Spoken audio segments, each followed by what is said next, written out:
Quais os impactos que uma relação conturbada com o pai pode trazer para a vida de um filho?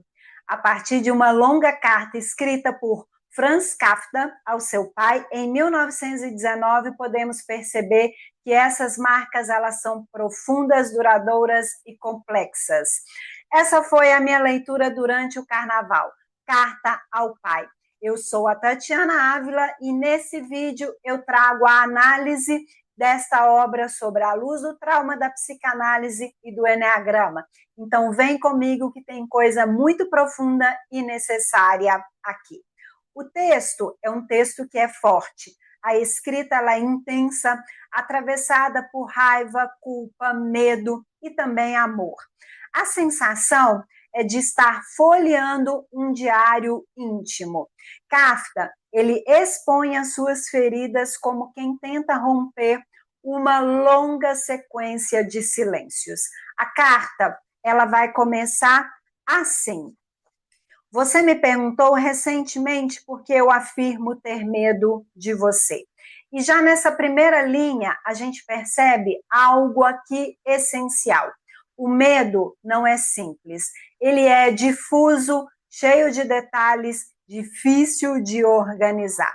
E talvez por isso, Kafka, ele vai usar desse recurso terapêutico que é a escrita. Porque falar com o pai era impossível. São 50 páginas onde ele tenta organizar tudo aquilo que na infância não pôde ser elaborado. Ele transfere para o papel sentimentos complexos como amor, ódio, admiração e ressentimento. A carta é um substituto do pai, onde ele pode finalmente existir. E sobre a luz da psicanálise, essa carta é quase um documento clínico. Para Freud, o pai, ele representa a função da lei. Aquele que interdita, que organiza, que introduz o sujeito na cultura, que coloca limites. É a partir dessa função que o superego ele se estrutura. O problema é quando essa lei ela deixa de ser estruturante e passa a ser esmagadora. E no relato de Kafka, o pai ele não aparece como mediador, mas como excesso. A crítica constante ela vai sendo internalizada até se tornar um juiz interno severo. O resultado, medo, culpa crônica, insegurança, vergonha e sentimento de inadequação. Kafka, ele descreve o pai como tirano, autoritário e forte. E ele se descreve como frágil, inseguro e temeroso. Essa assimetria, ela vai fundar uma identidade marcada pela falta, pelo déficit. E a pergunta que atravessa o texto, ela é devastadora. Quem eu poderia ter sido se não tivesse crescido sob esse olhar? E trazendo o trauma à luz do mundo moderno, hoje nós entendemos que trauma não é apenas o evento, é aquilo que acontece dentro de nós, aquilo que não pode ser simbolizado. Trauma não é o que aconteceu, é o que ficou dentro. O autoritarismo, a tirania e a crítica constante deixaram marcas profundas em Kafka. Ele escreve: eu teria precisado de um pouco de estímulo, de um pouco de amabilidade. E essa frase aqui, ela é central. Não houve espaço para o florescimento do eu.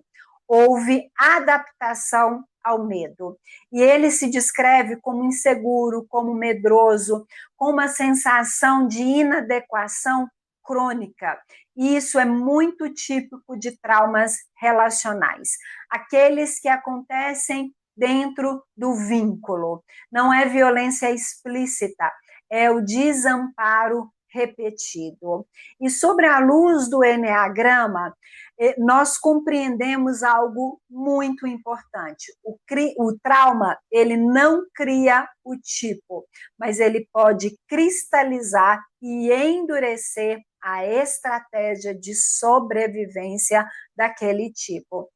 O Enneagrama, ele nos mostra que a personalidade é uma adaptação precoce. Quando a criança ela cresce sobre ameaça, seja ela explícita ou sutil, o psiquismo ele se organiza para sobreviver.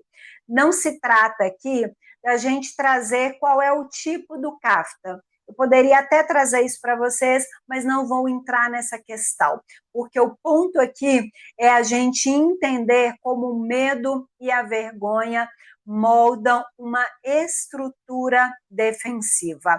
Aquilo que começou como proteção vira uma identidade. Aquilo que era apenas uma estratégia para lidar com um pai autoritário se transforma numa narrativa interna. Eu sou fraco, eu sou inadequado, eu preciso me proteger.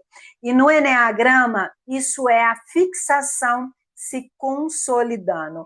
O crítico externo vira um crítico interno. A voz do pai se torna o superego rígido e o corpo ele entra em estado de alerta permanente.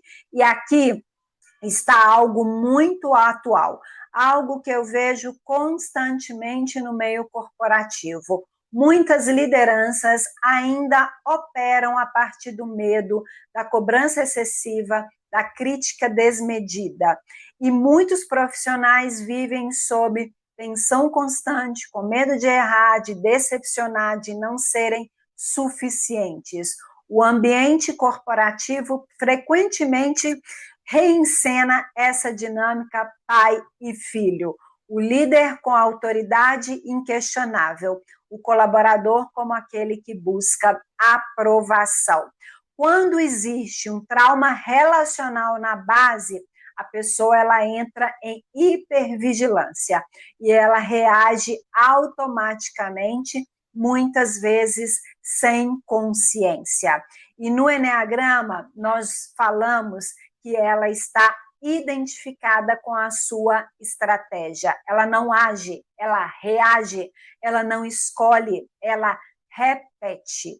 O trauma deixa marcas profundas porque mantém o sistema nervoso em alerta constante. E sem consciência, a pessoa ela não sabe por que ela age da forma que ela age. Apenas sente que precisa continuar se defendendo. E talvez essa seja a grande contribuição do Enneagrama aqui. Trazer consciência para que a estratégia deixe de ser prisão e volte a ser uma escolha. E talvez a grande potência de Carta ao Pai seja essa. Kafka, ele não escreveu apenas sobre o pai, ele escreveu sobre o impacto da autoridade na formação do ego. E, de certa forma, ele nos deixa uma pergunta bem importante. Quem somos nós, além das estratégias que nós criamos para sobreviver às nossas primeiras relações? Já pensou sobre isso? A escrita, ela foi a forma com a qual Kafka encontrou para simbolizar as marcas deixadas pelo seu pai, o trauma. E talvez a nossa tarefa hoje seja semelhante: dar nome, dar palavra, dar consciência, porque aquilo que não é elaborado se repete até se tornar consciente e quebrar o ciclo. Se você gostou dessa análise, deixa aqui seu comentário, curte o vídeo e me segue para você ficar por dentro de tudo que está vindo por aí.